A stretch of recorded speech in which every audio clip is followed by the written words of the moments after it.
재림을 대비하여 깨어 있으라. 오늘 전하시는 말씀은 로마서 13장 11절부터 14절입니다. 또한 너희가 이 시기를 알거니와 자다가 깰 때가 벌써 되었으니 이는 이제 우리의 구원이 처음 믿을 때보다 가까웠음이라. 밤이 깊고 낮이 가까웠으니 그러므로 우리가 어둠의 일을 벗고 빛의 갑옷을 입자. 낮에와 같이 단정히 행하고 방탕하거나 술 취하지 말며 음란하거나 호색하지 말며 다투거나 시기하지 말고 오직 주 예수 그리스도로 옷 입고 정욕을 위하여 육신의 일을 도모하지 말라. 아멘. 예, 이 시기를 알거니와 너희가 이 시기를 알거니와 자다가 깰 때가 벌써 되었으니, 이 시기라는 것은 재림전, 그리스도 재림전의 시기를 말하는 거예요. 그래서 이 시기에 관해서 데살로니가 전서 5장 1절에서부터 이제 3절까지 보면 이렇게 나와 있습니다. 시기에 관해서 너희에게 쓸 것이 없음은 주의 날이 밤에 도둑같이 이를 것이다. 언제 오신다 이 말씀이 없어요. 그냥 도둑같이 이를 것이고, 그들이 평안하다 안전하다 할 그때에 임신한 여자에게 해산의 고통이 이름과 같이 멸망이 갑자기 그들에게 이르리니 그들이 결코 피하지를 못하리라. 그러므로 우리는 다른 이들과 같이 자지 말고 오직 깨어서 정신을 차릴지어라. 그러니까 시기를 안다는 것은 주님께서 다시 오시는 재림의 그때를 알고 있으라는 뜻이에요. 종말이 가까운 이 때에 영적 잠에서 깨어야지 그 시기를 알 수 있는 것입니다. 우리의 구원이 처음 믿을 때보다는 더 가까워졌어요. 왜? 우리가 천국에 들어가는 그 날짜가 우리가 점점 가까워져 갑니다. 그래서 우리는 깨어서 그 신랑 되시는 예수님을 영접하기에 합당한 생활을 해야 돼요. 어떻게 해야 됩니까? 마태복음 25장 1절에서 13절이 나옵니다. 10처녀가 있어요. 5처녀는 미련하고 5처녀는 슬기로운 처녀예요. 이 미련한 처녀는 등에 기름이 없어요. 그러면 불을 켰을 때 불이 켜지지가 않잖아요. 근데 슬기로운 처녀는 등에 기름을 가득 채워놨습니다. 그 신랑이 막 그냥 금방 올 줄 알았는데 더디 옴으로 다 졸며 잠을 자고 있어요. 근데 밤중에 신랑이 맞으러 나오라 그렇게 말을 하니까 처녀들이 다 일어났어요. 그리고 등을 준비를 했습니다. 근데 미련한 자들이, 슬기 있는 자들에게 우리 등불이 꺼져가니까 기름 좀 나눠줘. 그러니 슬기 있는 자들이 대답을 합니다. 우리와 나와 너희가 쓰기에 다 부족할까 하니까 네가 차라리 네 쓸 것을 사. 그래서 그들이 사러 가는 사이에 신랑이 왔습니다. 그래서 이 기름을 준비했던 슬기로운 5처녀들은 다 혼인잔치에 들어갔어요. 신랑 되신 예수님이 신랑이 되시고 그 처녀들은 신부가 되어서 혼인잔치에 들어가서 들림을 받았습니다. 근데 이제 남은 처녀들이 와가지고 막 문을 열어주세요. 문 열어주세요. 그러니까 내가 너희를 도무지 알지 못한다. 그런즉 깨어 있어라. 너희는 그 날과 그때를 알지 못하느니라 이랬습니다. 그래서 로마서 13장 12절 밤이 깊고 낮이 가까웠으니, 이 낮이라는 것은 그 그리스도의 재림으로 밝아지는 날을 말을 했어요. 그래서 밤이 아주 어두운 밤일수록 새벽은 가까웁니다. 새벽 되기 동이 트기 바로 직전이 가장 어두움이 캄캄한 때예요. 그래서 세상의 모든 죄, 부도덕 이런 것들이 아주 너무너무 심할수록 이제 주님 오실 때가 가까이 왔다 이렇게 생각을 해야 됩니다. 그래서 로마서 13장 13절에 보면 나아제와 같이 단정히 행하고 방탕하거나 술 취하지 말며 음란 호색 그렇게 하지 말고 다투거나 시기하지 말아라 이것이죠. 이렇게 하다가는 주님 나라에 들어갈 수가 없습니다. 그리고 오직 주 예수 그리스도로 옷을 입어. 그 옷을 입으려면 어떻게 해야지 옷을 입습니까? 갈라디아 3장 27절에 보면 누구든지 그리스도와 세례를 그리스도와 합하기 위해서 세례를 받는 자는 그리스도로 옷 입었다 이렇게 하는 거예요. 여러분들이 세례를 받는 그날 그리스도로 우리는 옷을 입은 거예요. 그래서 우리는 계속해서 그 그리스도로 옷을 계속 입어야 됩니다. 그래서 그리스도로 옷 입는다는 것은 그리스도와 영적 결합을 표시하는 말이에요.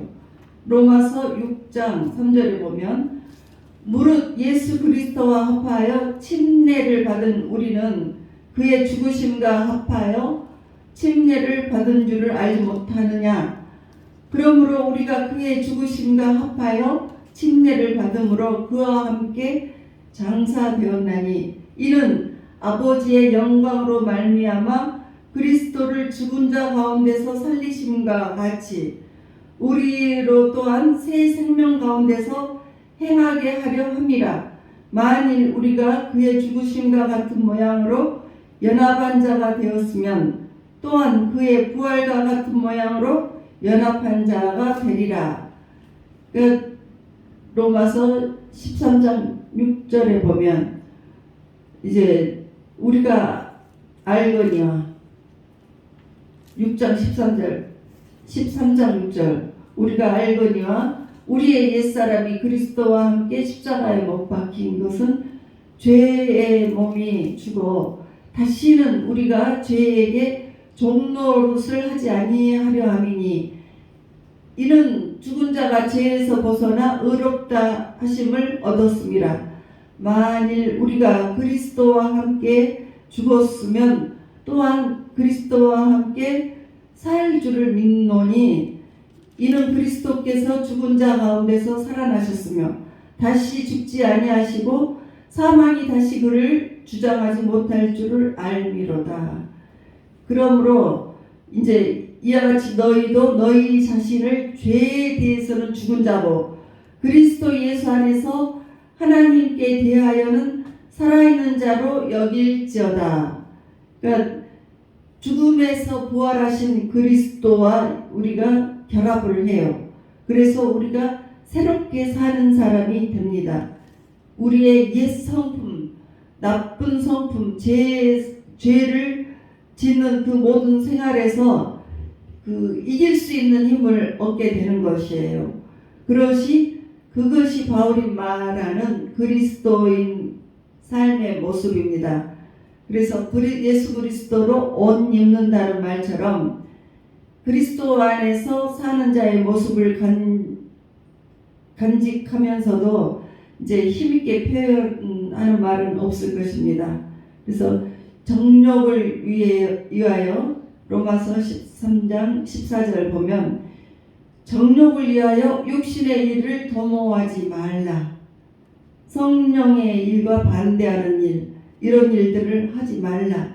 화내고 음란하고 또 호색하고 싸우고 시기하고 이런 것들이 육신의 일이에요. 이런 것들은 지옥에 가면 맨날 싸우고 있다고 합니다. 맨날 욕하고 아주 서로 남의 탓만 하고 있다고 합니다. 그래서 우리가 주님께 집중해 있지 않으면 우리는 그 재림의 시기를 놓칠 수가 있어요. 그래서 우리가 이 모든 징조를 알아보는 것은 중요해요. 그래서 이제 그를 따랐던 성도들이 예수님을 따랐던 성도들이 어느 날 예수님이 하늘에서 이렇게 나팔 소리 들리고 올라와라 할 때 눈 깜짝할 사이에 성도들이 싹 올라가 버려요. 그래서 그를 영접하기 위해서 붙잡힐 것인데 그때 재림의 때를 우리가 놓쳐버리고 못 올라가면 어떠한 일들이 일어나는지 이 지상에서 일어나는 일들을 알아보면 되겠습니다. 그때 첫 번째로는 땅에서 평화가 없어집니다. 그때 휴거를 놓치면 성령님이 이 땅에서 올라가심으로 이제 땅에 더 이상 성령님이 계시지 않아요. 그래서 우리에게 마음의 평화를 주시는 분이 성령님이신데 이제 땅에서 평화가 없습니다. 그래서 불안하고 초조하고 싸우고 맨날 아주 바들바들 떨고 놀라운 일들만 있어요. 어느 날 보니까 운전하고 있다가 싹 짝꿍이 사라지고 또 이 수술하고 있다가 의사가 사라져 버려요. 또 맛있는 거 이렇게 갖고 오다가 그 사람이 사라져 버렸어. 지금 무슨 일이 일어난 거야?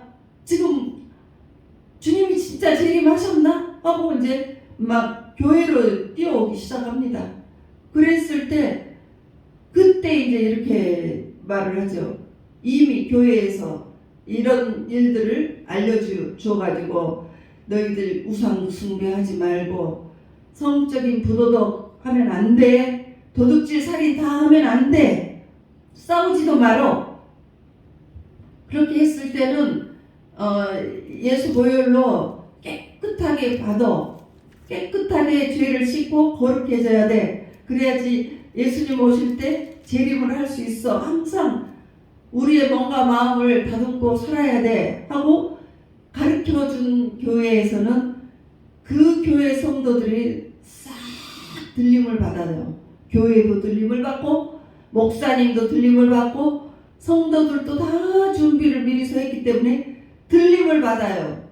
그래서 너무너무 기뻐하는데 만약에 그런 재림에 대해서 가르쳐주지 않은 교회가 있다고 하면 와서 보니까 교회도 들림받지 못하고 있고 목사도 들림받지 못하고 또 성도들도 들림받지 못해서 멱살을 잡고 목사의 멱살을 잡고 막 흔듭니다. 왜 우리에게 이런 일들을 알려주지 않았어? 우리에게 알려줘서 우리가 마음의 준비를 해야 됐을 거 아니냐 하고 막 아주 죽일 듯이 달라듭니다.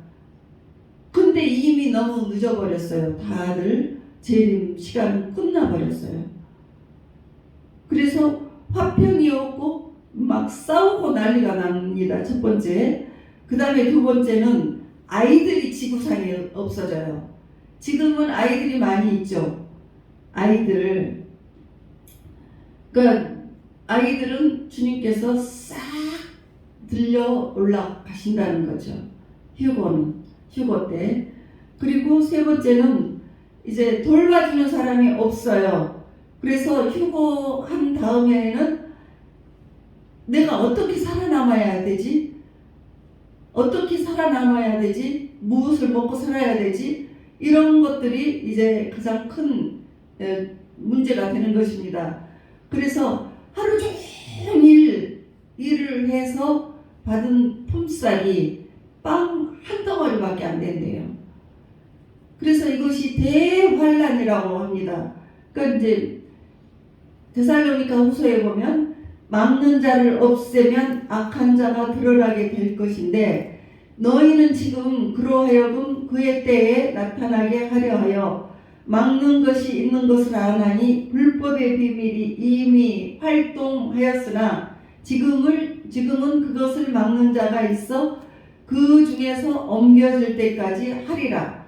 그러니까 이 못된 짓을 막는 자가 교회가 될 수도 있고 성령이 될 수도 있어요. 지금은 막죠. 못된 짓을 못하게 교회가 막지요. 또 성령님이 막지요. 그래서 이것을 많이 맡고 있는데 대환란 그 기간에는 이제 성령님도 올라가 버리고 안 계시고 교회도 들림을 받아서 휴거가 돼버렸기 때문에 악한 자가 드러나게 되는 거예요. 악한 자. 그래서 어떻게 살아야지 내가 살 것인가? 그것이 이제 가장 큰 문제가 되는 것입니다. 그래서 이제 먹고 살고 싶은데 그 계시록 13장 16절에서 17절에 이렇게 말을 해요. 짐승의 표나 이름이나 수 또 장래에 올 적그리스도의 표가 없으면 사거나 파는 것이 안 돼요. 그래서 모든 자에게 무엇을 찍어요? 오른손이나 이마에 666 표를 받게 해요. 칩을 여기에다가 삽입을 해서 이제 카드 대신에 손을 잡으면 손을 찰칵하면 통과. 또 이마가 우리가 슈퍼에 가도 그냥 들어가면 이마에서 찰칵해서 우리가 통과. 그래서 뭐 물건도 사올 수 있고 그래요. 근데 그 짐승의 수가 666인 거 이마와 이 오른손에 받아버리면 이제 파멸의 표예요. 그것이 파멸의 표이므로 그것을 받는 사람은 지옥에 갑니다. 그리스도께서 다시 오실 때 그 표를 받으면 여러분들은 그 표 받은 여러분들은 지옥으로 영원 영벌 속으로 던져져 버립니다.